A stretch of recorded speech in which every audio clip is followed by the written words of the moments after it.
1815 में यूरोप में ऑस्ट्रिया की राजधानी वियना में एक समझौता हुआ जिसे वियना संधि कहा जाता है। और इस आयोजन की प्रमुखता ऑस्ट्रियन चांसलर ड्यूक मेटरनिक ने की। और इस कांग्रेस यानी जो सभा में जो संधि हुई उसे वियना संधि के नाम से जाना गया। आते हैं सीधा वियना संधि की प्रमुख विशेषताएं। फ्रांस में बूर्बो राजवंश की स्थापना हुई, यानी फ्रांस में दोबारा से राजतंत्र आ गया। सेकंड, रूढ़िवादी व्यवस्था, जो पुरानी प्राचीन व्यवस्थाएं थी, यूरोप की राजनीतिक संरचना थी, वो दोबारा से कायम करने पर जोर दिया गया। फ्रांस ने नेपोलियन के अधीन जो इलाके जीते थे वो उनसे छीन लिए गए या वापस ले लिए गए। और फ्रांस के सीमा विस्तार पर, यानी फ्रांस आगे किसी राज्य पर अधिकार ना करे, इसके लिए उसके चारों तरफ के राज्यों पर चारों तरफ सीमा पर नए राज्यों का गठन कर दिया गया, स्वतंत्र राज्यों का।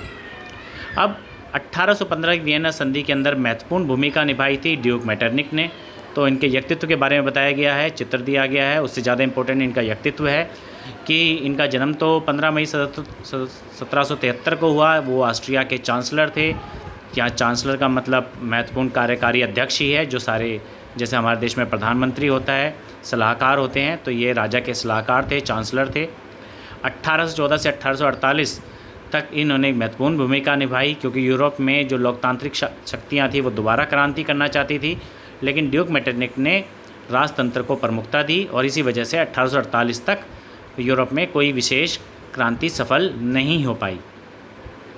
तो राजनीतिक भूमिका महत्वपूर्ण है इनकी एक स्टेटमेंट, इनके कहे हुए कथन कि फ्रांस छींकता है तो पूरे यूरोप को जुकाम हो जाता है, ये वियना संधि में बोली गई थी।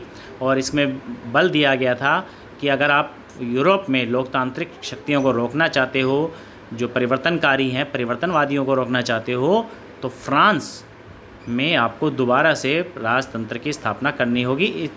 ऐसी बातों पर इन्होंने जोर दिया। और राजतंत्र की स्थापना में या विभिन्न देशों में पुरानी रूढ़िवादी व्यवस्थाओं की स्थापना में इन्होंने सक्रिय भूमिका निभाई ड्यूक मेटरनिक ने। व्यक्तित्व परिचय आ जाता है 3 नंबर का या 5 नंबर का, इसलिए इसको इनको याद कीजिए। ये राजतंत्र समर्थक थे, राजा नहीं थे, ये राजतंत्र समर्थक थे और ऑस्ट्रिया के चांसलर थे। और 1814 से लेकर 1848 तक महत्वपूर्ण भूमिका निभाई राजतंत्र समर्थकों की तरफ से। अब वहीं दूसरा चित्र दिया गया जेसुफ मेज़ेनी। अब ये क्रांतिकारी थे और इनका मुख्य उद्देश्य था लोकतांत्रिक शक्तियों की स्थापना करना। इनका व्यक्तित्व बताया गया जिनेवा में हुआ। ये एक गुप्त संगठन, क्योंकि उस समय राजतंत्रवादी लोकतांत्रिक शक्तियों का दमन कर रहे थे, इसलिए इनको गुप्त रूप से छुप कर काम करना पड़ता था। पहले ये कार्बोनरी संगठन में सदस्य बने, 24 साल में इन्होंने क्रांतियों में हिस्सा लिया। फिर इसके पश्चात सबसे महत्वपूर्ण, इन्होंने अपने खुद के 2 संगठन बनाए, यंग इटली और यंग यूरोप। इन दोनों संगठनों में हजारों कार्यकर्ताओं ने या क्रांतिकारियों ने इनके अंदर सदस्य बने और पूरे यूरोप के अन्य देशों में क्रांति करने में इनके संगठन ने महत्वपूर्ण भूमिका निभाई। तो मेज़ेनी द्वारा राजतंत्र का जोरदार विरोध हुआ और उन्होंने प्रजातांत्रिक सपनों को दोबारा से लोगों के मन में जागृत किया कि लोकतांत्रिक व्यवस्थाएं स्थापित हो सकती हैं। और इसीलिए मेटरनिक जैसा राजतंत्र समर्थक व्यक्ति इनकी बुराई करता था और जोसेफ मेज़ेनी को प्राचीन व्यवस्थाओं के लिए सबसे खतरनाक दुश्मन बताता था। इसके बाद प्रश्न उत्तर करेंगे अगली वर्कशीट में, अगले पॉइंट्स में।